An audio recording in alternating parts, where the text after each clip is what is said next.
Hari ini juga kita akan renungkan kitab Mazmur.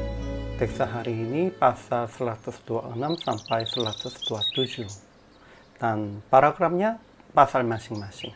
Paragraf yang pertama, pasal 124 ayat 1 sampai 8. Orang-orang Israel menyanyi dan memuji Tuhan di dalam kondisi pulang dari pembuangan Babel. Paragraf yang kedua, pasal 125 ayat 1 sampai 5. Salomo menyanyi bagi Tuhan bahwa jikalau bukan Tuhan yang membangun rumah, sia-sialah usaha orang yang membangunnya ketika maju ke bait Allah. Kesimpulannya, pemazmur menyanyikan kesukaan pada saat Tuhan memulihkan Sion. Sekalipun mereka beribadat di tempat yang kosong, mulut mereka penuh dengan tertawa dan lidah mereka dengan sorak-sorai dan memuji Tuhan. Tuhan telah melakukan perkara besar kepada kita sebab mereka dibebaskan dari pembuangan Babel. Melainkan Salomo menyanyi dalam kondisi yang mulia. Dia sedang maju ke bait Allah yang kudus dan cukup mewah. Namun dia mengaku bahwa jikalau bukan Tuhan yang membangun rumah, sia-sialah usaha orang yang membangunnya. Dia juga mengucapkan terima kasih atas banyak buah kandungan dan memuji Tuhan sebab tidak akan mendapat malu di hadapan musuh-musuhnya. Ajaran tentang Allah. Pertama, Tuhan telah melakukan perkara besar kepada orang Israel, yakni memulihkan keadaan Sion orang Israel dari pembuangan Babel. Kedua, kalau bukan Tuhan yang membangun rumah, sia-sialah usaha orang yang membangunnya rumah Allah. Maksudnya, sebenarnya Tuhan sendiri membangun rumah Allah. Kelihatannya orang-orang yang membangun, namun ini dalam rancangan Tuhan dan dengan kuasa Tuhan. Ketiga, ia memberikannya kepada yang dicintainya pada waktu tidur.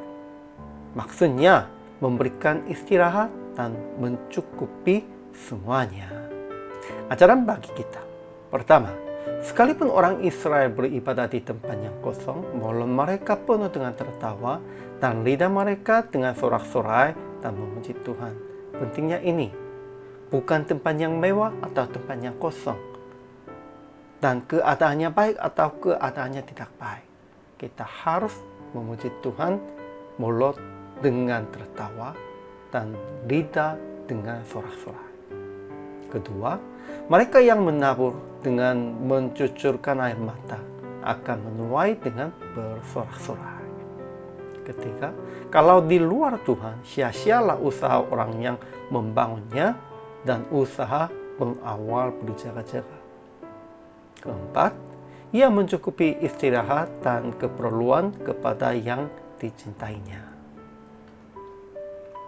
Aplikasinya. Pertama, tetap beribadah dan memuji Tuhan dengan hati bersukacita, sekalipun kondisi kita seperti tempat yang kosong.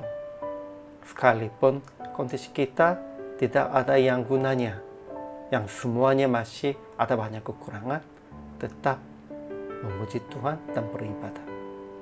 Kedua, usaha menabur firman untuk perkembangan sendiri dan menabur Injil untuk memperkembangkan kerajaan Allah. Menaburnya di dalam hati sendiri dan untuk orang yang lainnya, untuk menyelamatkan jiwa lain. Ketiga, usaha segala hal hanya di dalam rencana Tuhan supaya tidak disia-siakan. Itu penting. Salomo sudah mengakunya begitu. Sekalipun kita usahanya begitu keras, namun di luar rencana Tuhan, ini semuanya sia-sia. Keempat, percaya akan dicukupi semua keperluan kita di dalam Tuhan, sebab Ia mencintai kita. Kalau sudah percaya Tuhan mencintai kita, tidak usah takut, tidak usah bimbang tentang keperluan kita. Tuhan pasti akan mencukupi. PR praktik hari ini. Introspeksi diri, apakah berusaha untuk keinginan diri atau tidak?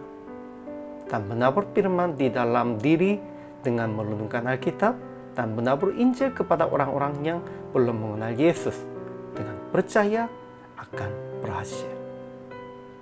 Hari ini juga, selama melayani, Tuhan memberkati.